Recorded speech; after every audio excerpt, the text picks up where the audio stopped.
Welcome to youtube.com/livelikearockstar. We got a great show for you today. This is a panel discussion with Taylor, the Djembe Fola. Why don't you, Taylor, since you're such a Djembe Fola, why don't you explain to the audience what that means? Instead, let me tell you something about myself, alright?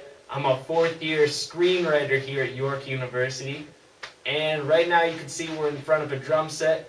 We're going to have Dan giving us some examples of jazz drumming and how to get good at it by not paralyzing yourself with fear. And Taylor touched on the exact type of thing that I want to talk about. Jazz drumming. I don't have any sticks on me right now. Oh, I can steal this person's sticks right now and show you a little bit of this art. But basically, we're just going to use jazz drumming as a metaphor for life today, in today's Day 19 episode of the Mental Training Program. Alright, so I see a lot of people come in when they so let me just start to explain quickly what jazz is all about. Jazz is basically improvised music on specific song forms. There's specific forms that you follow in the song, and it's usually done to this kind of beat, although there's other ones, but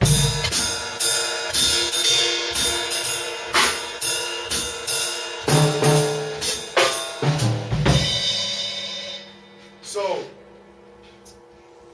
there's certain approaches you can take. No matter how much you practice, no matter how many hours you spend in the room practicing your beats.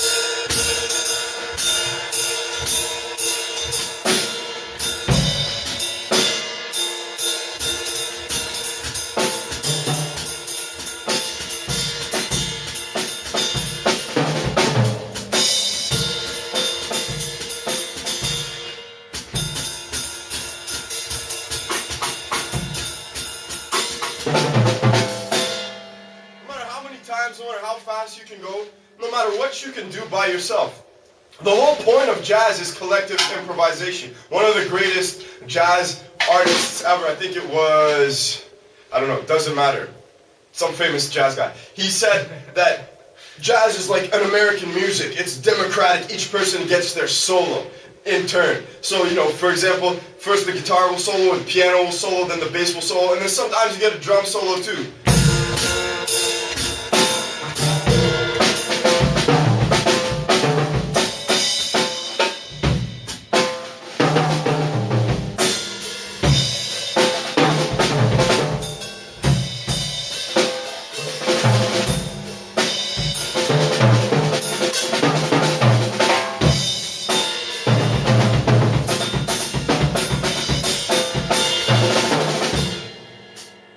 Sometimes you get that too.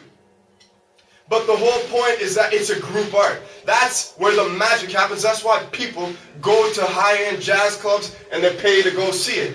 But I see so many people, when I ask them to practice, are in this department.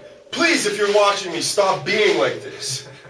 I see so many people, jazz students in this department, when I ask them to play with me, they tell me ridiculous things like, I've got to practice for another 3 hours by myself before we work on our interrelationship. So how it goes is, let's say I'm playing with the sax player. The sax player said, bam, bam, bam,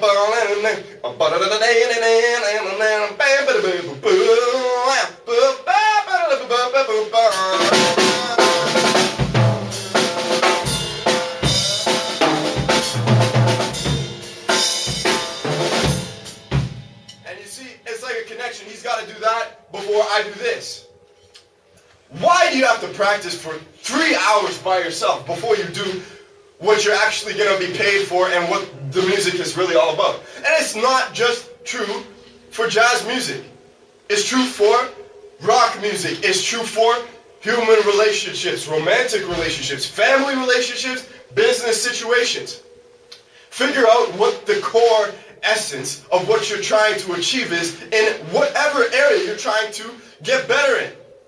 If you're trying to get better in your relationships, trying to attract the ideal mate for you, Why don't you figure out how does that ideal make like a person that they want to act? How does they want a person like they want to dress? What kind of stuff are they into? Figure that out and become that. You looking to get more gigs as a musician? Go see what exact kind of gigs you want. Talk to the people that are doing it already. Ask what the requirements are and focus single-mindedly on those requirements. Anything you would like to add, Taylor? Well, I think you touched on some fantastic points here. Obviously, if you're going to be doing something, anything in life, you can't make excuses and you can't get too much in your head. There's plenty of times you can think. Thinking's great. But there's always a point where thought and action are going to battle each other. So what you got to do is you got to think about the proper things and you got to make it happen for yourself. I've been guilty of it myself. Can't blame other people for why you're not doing stuff. You can't say, I don't want to do it. You got to sit down, you got to find enjoyment and love for everything you're doing. Right? So then practice won't become practice as much. Man? Thank you so much, Taylor. Thank you so much. This Live Like a Rocks, youtube.com/I Live Like a Rockstar. Day 19 of the mental training program. Thank you so much. Peace out. Here you go. Beautiful.